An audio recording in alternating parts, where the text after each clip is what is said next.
नमस्कार दोस्तों, स्वागत है आप सबका एक बार फिर से हमारे चैनल अवनी ज्ञान गंगा में। पिछली वीडियो में हम लोग वैदिक सभ्यता के बारे में, वैदिक सभ्यता की कुछ विशेषताओं के बारे में भाग 1 में हम लोगों ने चर्चा किया था। इस वीडियो में हम लोग वैदिक सभ्यता के भाग 2 में कुछ और अधिक जानकारियों के साथ मैं फिर से उपस्थित हूँ। आप वीडियो को अंत तक देखें। इसमें हम सबसे पहले चर्चा करते हैं वैदिक कालीन जो कुछ प्रमुख संहिताएं रही हैं उसके बारे में। तो जो वैदिक कालीन जो प्रमुख संहिताएं रहे हैं उसमें वेद, ब्राह्मण ग्रंथ, आरण्यक और उपनिषद, तो चारों वेदों को संहिता कहा गया है। तो चारों वेदों के अलग अलग ब्राह्मण ग्रंथ रहे, आरण्यक रहे, उपनिषद रहे। तो इसी पर हम लोग सबसे पहले शुरुआत करते हैं। तो जैसे ऋग्वेद जो है, ऋग्वेद सबसे प्राचीन वेद है। तो ऋग्वेद का जो ब्राह्मण ग्रंथ रहा वह ऐतरेय और कौशितकी, 2 ब्राह्मण ग्रंथ रहे ऋग्वेद के, ऐतरेय ब्राह्मण ग्रंथ और कौशितकी ब्राह्मण ग्रंथ। और इसके जो आरण्यक रहे वह भी इसी नामों से मिलते हैं, ऐतरेय और कौशितकी के नाम से मिलते हैं। और उपनिषद भी इसके उपनिषद का भी नाम ऐतरेय और कौशितकी, यानी ऋग्वेद में समानता क्या, चाहे वो ब्राह्मण ग्रंथ हो, चाहे आरण्यक हो और चाहे उपनिषद हो, तीनों के सेम नाम मिलते हैं। वो क्या है, ऐतरेय और कौशितकी। दूसरी चीज, जब यजुर्वेद की बात करते हैं तो यजुर्वेद में जो ब्राह्मण ग्रंथ है वह तैत्तिरीय ब्राह्मण ग्रंथ है और शतपथ ब्राह्मण ग्रंथ है। कौन कौन सा है, तैत्तिरीय और शतपथ ब्राह्मण ग्रंथ है। और आरण्यक जो है वह भी तैत्तिरीय और शतपथ ही है। यहाँ उपनिषद थोड़ा सा बदल जाए तो उपनिषद में यहाँ पर बृहदारण्यक और कठोपनिषद, 2 उपनिषद इसके प्रमुख हैं। कौन कौन से, बृहदारण्यक और कठोपनिषद, 2 उपनिषद हैं, 2 ब्राह्मण ग्रंथ हैं और 2 आरण्यक हैं। सामवेद की अगर हम बात करें तो सामवेद का जो ब्राह्मण ग्रंथ है वह तांडय है और जैमिनी है। जैमिनी ब्राह्मण ग्रंथ बहुत महत्वपूर्ण है। जैमिनी ब्राह्मण ग्रंथ से निश्चित प्रश्न पूछता है। तो जैमिनी ब्राह्मण ग्रंथ किसका है, तो सामवेद का ब्राह्मण ग्रंथ है जैमिनी ब्राह्मण ग्रंथ। और इसके जो आरण्यक हैं वह जैमिनी और छांदोग्य आरण्यक है। कौन कौन से हैं, जैमिनी और छांदोग्य आरण्यक हैं। और इसके उपनिषद का नाम भी छांदोग्य उपनिषद और जैमिनी उपनिषद के रूप में मिलता है। अगर हम अथर्ववेद की बात करें तो अथर्ववेद का ब्राह्मण ग्रंथ गोपथ ब्राह्मण ग्रंथ है। अक्सर परीक्षाओं में प्रश्न पूछता है कि गोपथ ब्राह्मण ग्रंथ किस वेद का ब्राह्मण ग्रंथ है। तो आप जान लें कि अथर्ववेद का ग्रंथ है गोपथ ब्राह्मण ग्रंथ। इसका कोई आरण्यक ग्रंथ नहीं मिलता है। और इसके जो उपनिषद हैं वह मुंडको उपनिषद है और मांडुक्य उपनिषद है। कौन कौन से उपनिषद हैं, मुंडको हैं और मांडुक्य उपनिषद है। इसके अलावा अगर हम ऋग्वेदिक वेद में या ऋग्वैदिक कालीन अगर नदियों की बात करें तो नदियों के बारे में अगर हम चर्चा करें तो कुछ ऐसी नदियां रही जिनका जो उसी रूप में मिलती हैं और कुछ का नाम वर्तमान में परिवर्तन हो गया है। तो नदियों में जान लें, जैसे जो सबसे प्रमुख नदी रही वह कुर्म नदी का जो आधुनिक नाम है वो कुर्रम नदी है। कौन सा नदी है, कुर्रम नदी है। बितस्ता नदी का उल्लेख ऋग्वेद में मिलता है जो आधुनिक में झेलम नदी के नाम से जानी जाती है।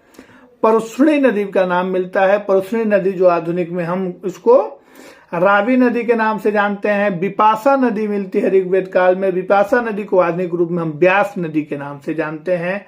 और दृश्यध्वति नदी मिलती है जिसको वर्तमान में हम घग्घर नदी के नाम से जानते हैं। और सुवस्तु नदी मिलती है। सुवस्तु नदी का जो वर्तमान में नाम है वह स्वात नदी है। कुंभा नदी है। कुंभा नदी को वर्तमान में काबुल नदी के नाम से जानते हैं। अस्किनी नदी है। अस्किनी नदी का वर्तमान नाम चिनाब है। सतुद्र नदी है। सतुद्र नदी का उल्लेख वेदों में मिलता है बार बार, जो वर्तमान में सतलज के नाम से जानी जाती है। और सदानीरा नदी का उल्लेख मिलता है। सदानीरा नदी जो नेपाल से निकलती है, वो जो गंडक नदी है उसी को सदानीरा कहा गया है। और गोमती नदी का भी उल्लेख मिलता है। गोमती नदी को हम गोमल नदी के नाम से जानते हैं। तो ये प्रमुख नदियां हैं जिनके नाम, इसके अलावा और जो नदियां हैं वो अपने वर्तमान में जो उनका नाम है उन्हीं के नाम में मिलती हैं। ऋग्वेद काल में जो देवता रहे उनके बारे में अगर हम बात करें तो ऋग्वेद काल के या ऋग्वैदिक काल के जो प्रमुख देवता रहे वह इंद्र रहे। कौन रहे? इंद्र। इंद्र का संबंध किससे था? तो इंद्र युद्ध के नेता एवं वर्षा के देवता के रूप में उनकी प्रसिद्धि प्राप्त थी ऋग्वैदिक काल में। इसके अलावा अग्नि रहे। अग्नि का संबंध किससे रहा? तो अग्नि भी मनुष्य और देवता के बीच मध्यस्थ का कार्य, पुरोहित कहा गया। ऋग्वेद का पहला सूक्त, पहला मंडल, पहला ऋचा ही शुरू होता है अग्निम इदे पुरोहितम। अग्नि से ही शुरू होता है। वह पुरोहित जो अग्नि है उसको हम वहीं से शुरू होता है। इसके बाद अगर हम वरुण की बात करें, ऋग्वैदिक देवता वरुण की, तो वरुण आकाश के से इनका संबंध था। पृथ्वी एवं सूर्य के निर्माता माने गए, समुद्र के देवता माने गए और जगत के नियंता माने गए। देव को आकाश का देवता माना गया, सोम को वनस्पति का देवता माना गया, उषा को प्रगति एवं उत्थान की देवी के रूप में माना गया, अश्विन को विपत्तियों का हरण करने वाले देवता के रूप में माना गया, पूषण को पशुओं का देवता माना गया, विष्णु को विश्व के संरक्षक और पालनकर्ता के रूप में माना गया, मरुत को आंधी तूफान का देवता माना गया और रुद्र को आसुरी शक्तियों का दमन करने वाले देवता के रूप में माना गया। इसके अलावा वैदिक काल में कुछ प्रमुख शब्द रहे जिन पे चर्चा होती है, उनका आखिर अर्थ क्या होता है। अगर हम इसके बारे में जाने तो प्रमुख शब्द रहे जिनका प्रयोग हुआ है, उनके अर्थ को अगर हम जाने तो अघन्या। अघन्या का अर्थ होता है वध न करने योग्य, यानी गाय को कहा गया अघन्या। उर्वरा, जुते हुए खेत को उर्वरा कहा गया। लांगल, हल को कहा गया। ब्रिक, बैल को कहा गया। यव, जौ को कहा गया। गोधूम, गेहूं को कहा गया। हिरण या सुवर्ण, सोना को कहा गया। करीस, गोबर की खाद को कहा गया। बेनकाट, बेकनाट, ऋण देकर ब्याज लेने वाले वर्ग को बेकनाट कहा गया। तंदूल, धान को कहा गया और ब्रीही, चावल को कहा गया। तो ये जो प्रमुख शब्द हैं इनका प्रयोग भी वैदिक काल में होता रहा।